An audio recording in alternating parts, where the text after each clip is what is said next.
Hi guys. Okay, so I wanted to talk about this solar eclipse. Wait, no, I don't want to talk about that because there's other channels that explain it way better than I do. I just do intuitive energy talks. But that's happening April 30th, and I think there's like a shadow a month previous and it lasts 6 months after. Look into it. It brings out illusions and stuff. So it's gonna be a cycle of revelation, I guess. Won't get too much into it. So I found this Sun square Pluto thing, and it makes a lot of sense because um I hate when I lose train of thought. Also, you know what I noticed, guys? My attention span is short if you're new here, so be ready for interruptions. I notice I like lay in bed and talk a lot. I've been falling asleep like at random times. Like tonight, I fell asleep and I woke up. My face and my hair was full of drool. I don't know if you guys are passing out early. Maybe it's just me and my body preparing for transition. I don't know. Okay, so I want to read this to you and then we'll talk about it. Sun square Pluto, causing egos to be triggered, is a big theme here. The Sun and Pluto square up to one another twice a year, engaging in a powerful struggle that can have a major impact on our personal relationships, particularly where the ego and control are involved. Say you have like someone who had control over a situation, and then you have someone who kind of submitted and gave in a lot, or else two people who like would swap the energy. Oh, message, no. Um, right now it's going to be full ego. There's going to be things illuminated, yeah, stuff like that. So, Pluto on Earth suppress tensions and hidden truths. Um, the sun's fiery energy shines a light on them. So that's why this is happening. This awakening energy delivers heightened perception, enhanced clarity and revelations. I guess that's kind of like what's happening with the solar eclipse, hey?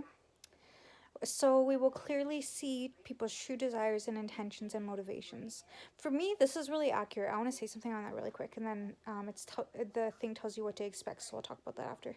For me, this is really happening. Like, I thought someone was genuinely, I don't, I don't know how to talk, and I'm nasally, was like, had a care and concern.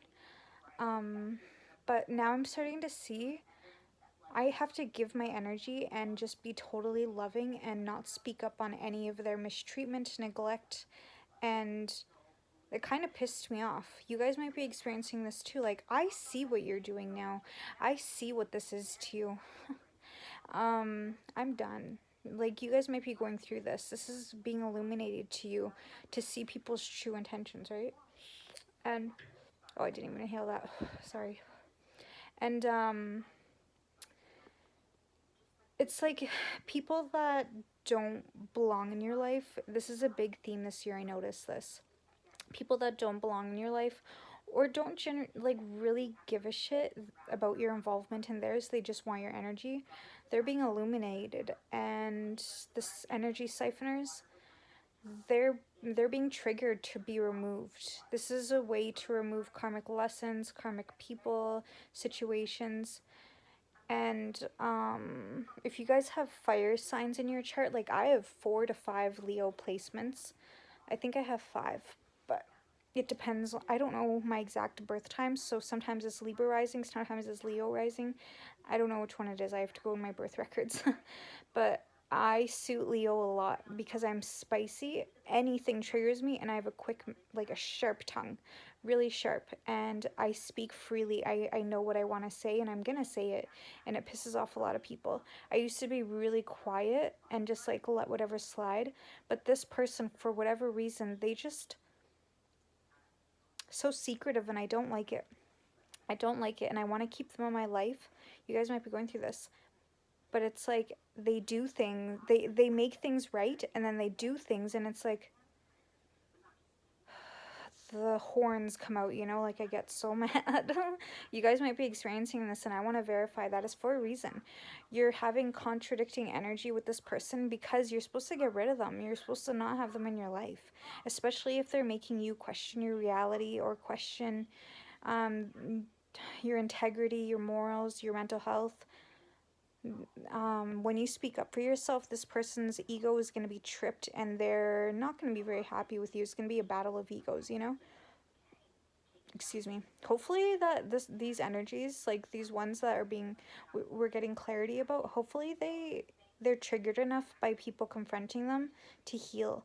But a lot of these people, they pretend to be really gentle to other people, so they're surrounded by people who could soften the blow, you know? So expect overcoming challenges and obstacles, ending bad habits, digging deep into subconscious beliefs. This is good energy for spiritual awakenings and dark night of the souls, okay?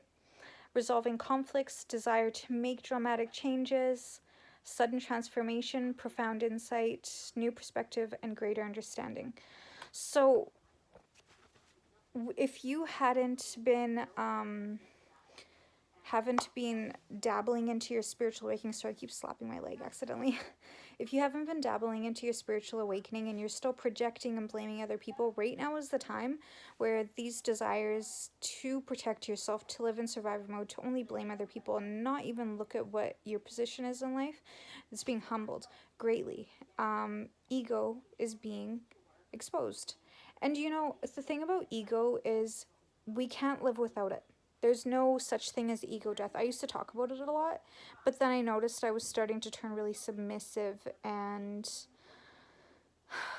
what's the word? Submissive, and like I didn't have boundaries because I thought having ego and responding and having guidelines for myself, it was resistant. Ow. It was resistance to certain things. Really, ego helps you have confidence. It helps you get up and do things. If you had no ego, you would be just a slinky little fishy in the water going with the flow, you know? And that's not what Spirit wants you to do. Spirit wants people to, of course, find balance, soften, have an open mind, be very mindful, be forgiving to situations that deserve to be forgiven.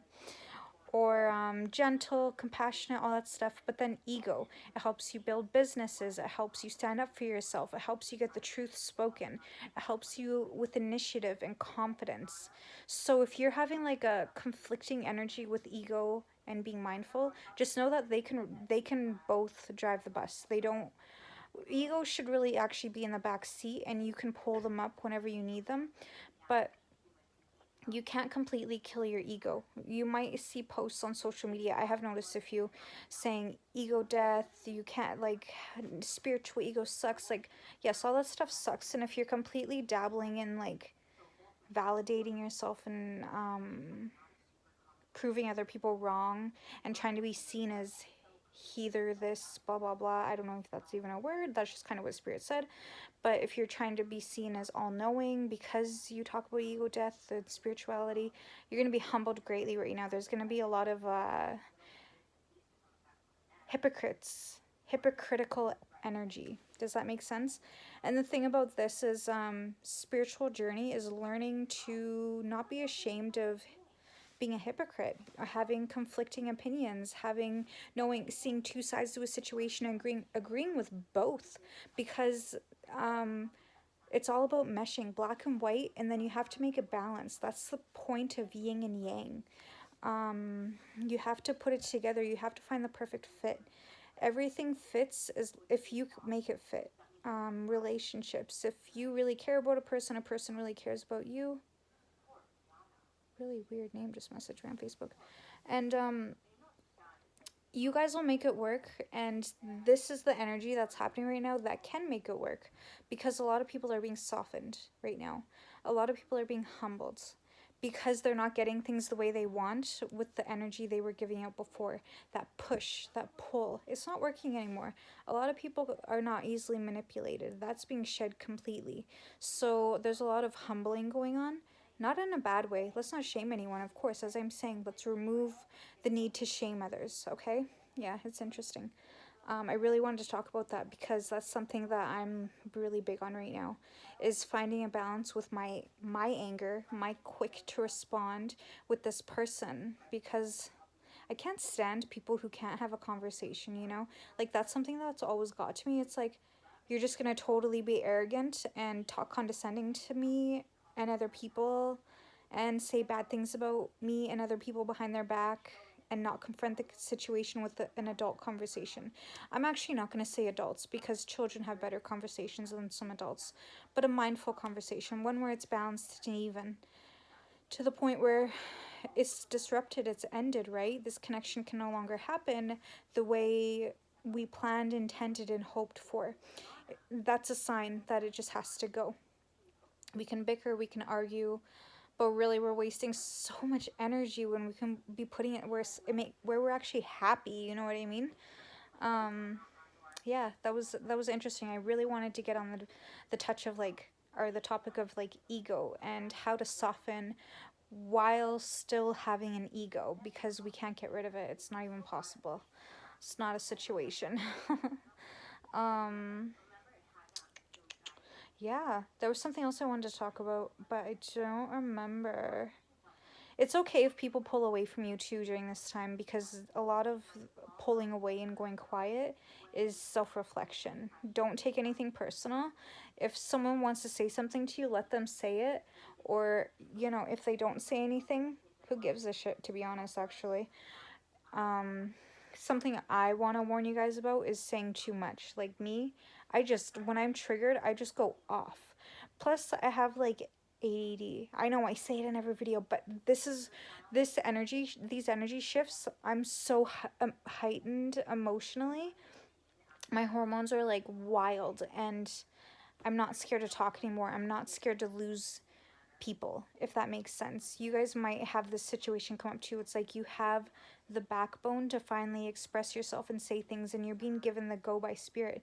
If spirit's always giving you the opportunity to speak up for yourself, if someone's always crossing your boundaries, that's literally spirit being like, say something. Respectfully, of course. Don't be disrespectful. Um, be really brutally honest if you have to. If this person's not getting the point, be really brutally honest. Don't fall into manipulation where someone's like, "Oh, you just stressed me out. You're so bad for my mental health." That's trying to get you to lower back to where you were. And if you don't agree with how they want to be treated, walk away. It's really easy. This is all happening because we're supposed to have these endings. There's really good things around the corner. I know as soon as I let someone go, I'm going to be really honest with you guys. As soon as I let this person go that I was bickering with constantly, like like a really nice energy fell into my lap, right? Like blessings, really sweet people, friends, and just a peace of mind. And it's hard to get to that state. You have to sometimes, when you have a deep codependency issue or you have like a deep mother father wound, you don't push something out the door or you don't end anything until it turns into too much. Until it's like where you absolutely cannot stand it and then you just don't want to deal with it. That's kind of what happens sometimes, and that's totally okay. Yeah, it's interesting. Okay, I keep getting messages. I should go. I love you guys, and I hope this was helpful. Just a little, intuitive talk. I'll see you later.